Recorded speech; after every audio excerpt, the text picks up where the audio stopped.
Donc avec l'ami Didier Lavigne, on a signé un haute route, donc l'itinéraire de Chamonix jusqu'à Zermatt par les hauts cols et les glaciers, ski de randonnée. Donc faut bien se rappeler qu'il y a trois manières de relier les deux capitales des Alpes. La première manière, c'est à pied par les sentiers, par les coteaux. Donc ça a donné lieu à un ouvrage de randonnée pédestre qui a été écrit par François-Éric Cormier, qu'on a sorti l'année dernière. Ça, c'est le second opus, donc c'est le haute route, du coup, qui passe par la haute montagne pour relier les deux capitales des Alpes. Et viendra un troisième titre, sous la plume de François Maté, qui décrira la haute route par la randonnée glaciaire. Donc là, ski de randonnée. Et on retrouve combien d'itinéraires dedans alors? Donc là, on a décrit 4 combinaisons, parce que évidemment, sur la haute route, on peut combiner toutes les étapes possibles et inimaginables en fonction des refuges qu'on choisit, des cols plus ou moins obligatoires. Donc là, on a recombiné 4 itinéraires, pardon. La haute route classique, qui est celle qui est la plus utilisée, la plus fréquentée par les professionnels, les guides de haute montagne, qui est vendue par les compagnies de guides, les agences. Et c'est 95% des skieurs de rando qui vont emprunter cet itinéraire en 7 jours depuis Chamonix jusqu'à Zermatt. Et puis on a un itinéraire historique, on a un itinéraire intégral, c'est-à-dire sans liaison mécanique lorsque l'on passe le Val Ferret. Et puis une petite originalité, on a décrit un haute route à l'envers, c'est-à-dire un itinéraire de Zermatt à Chamonix, mais qui n'est pas juste l'itinéraire inversé, qui a vraiment été pensé pour les skieurs pour privilégier le grand ski. Alors l'idée était de faire 4 itinéraires. En fait, beaucoup de topos toutes les étapes sont expliquées dans tous les topos et c'est souvent un petit peu fouillis. Donc l'idée c'était de faire vraiment 4 itinéraires bien différenciés. L'itinéraire classique, comme a dit François, qui passe par le Verbier, refuge de Prafleury. Donc un itinéraire très utilisé.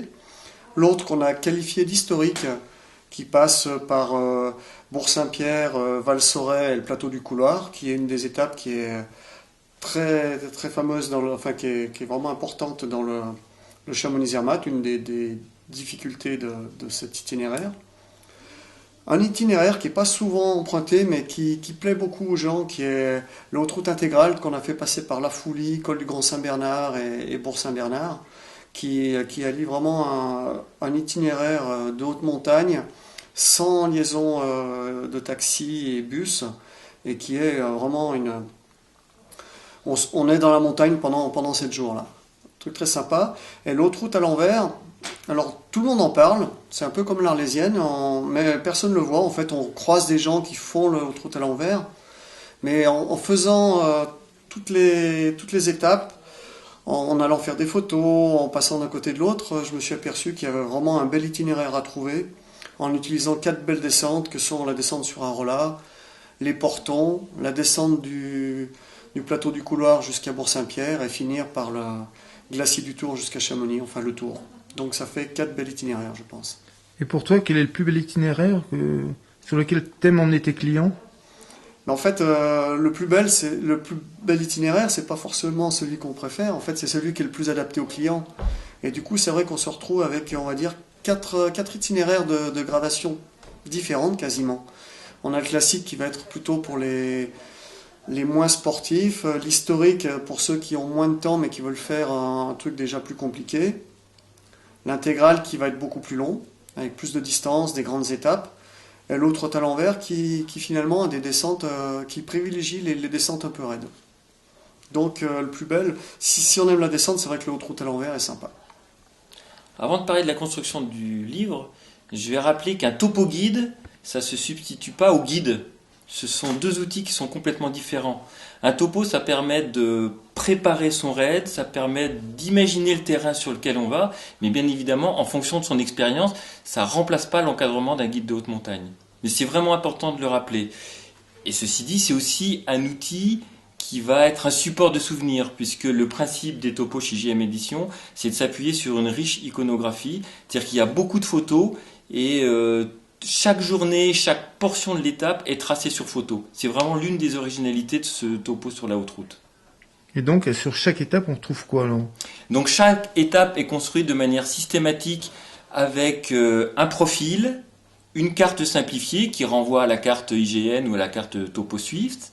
Et puis après, chaque portion de l'étape va être tracée sur une photo différente avec un court descriptif. Oui, on a voulu ne pas faire qu'un topo guide qui montrait uniquement les parcours.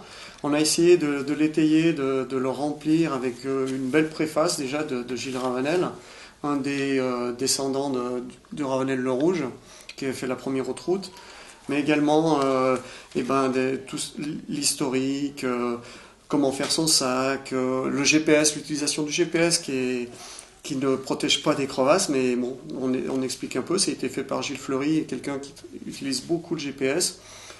Il y a la méthodologie sur tout ce qui est difficulté, l'équipement, le matériel collectif. Donc quelque chose qui est très intéressant. Et les records aussi, on parle également des records. C'est vrai que depuis quelques années, il y a quelques équipes entre Dynafit et Millet qui se tirent un peu la bourre pour faire le record de Chamonix à Zermatt en ski de randonnée. Donc voilà, de quoi lire et de quoi s'occuper pendant les soirées au refuge.